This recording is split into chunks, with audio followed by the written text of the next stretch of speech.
Well, I'm glad that Senator Courtney has the same information that I have, so that's a good sign. I'm certainly concerned. It exacerbates our deficit that we have for next biennium.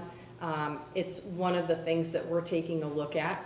I think the challenge for us is that this Trump tax package will give about 70% of Oregonians a few more dollars in their pockets, and that's a good thing.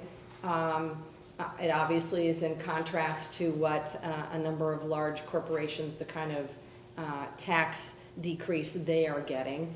And I think the challenge for us is navigating through that and the impact on Oregon's budget, which is likely, as you said, to be $200 to $300 million. We're having conversations about it. I don't think we have a clear path at this point in time. I think one of the challenges for our economists and Department of Revenue is assessing what the impact's likely to be, and it's all dependent on corporate and individual behavior. We don't know. Governor, in dealing with this, do you see yourself proposing legislation or working with the revenue chairs in the House and Senate? Yes, both.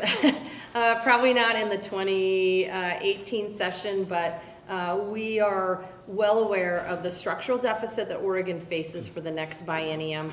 We're tackling it in a number of ways. One, obviously a portion of the revenue deficit for the next biennium is due to the cost of health care. I've tasked Tina Edlin with tackling that after we've said our thank yous. Frankly, we're going to be bringing folks to the table in the healthcare community and legislators as well to talk about how we tackle that, not just for the short term, but for the next 4 to 6 years. The second piece is we're going to be working with folks throughout Oregon, the business community and the labor community, about how we tackle what I call the cost growth in state government and what we can do to deliver state services more effectively and more efficiently.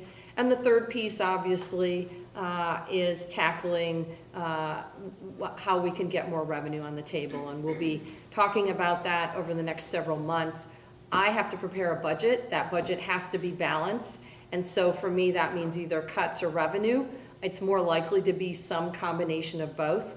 But I'm not very excited about putting it together last minute, and so we'll be working over the next several months with both the revenue chairs, with the business community, with the labor community, and with stakeholders.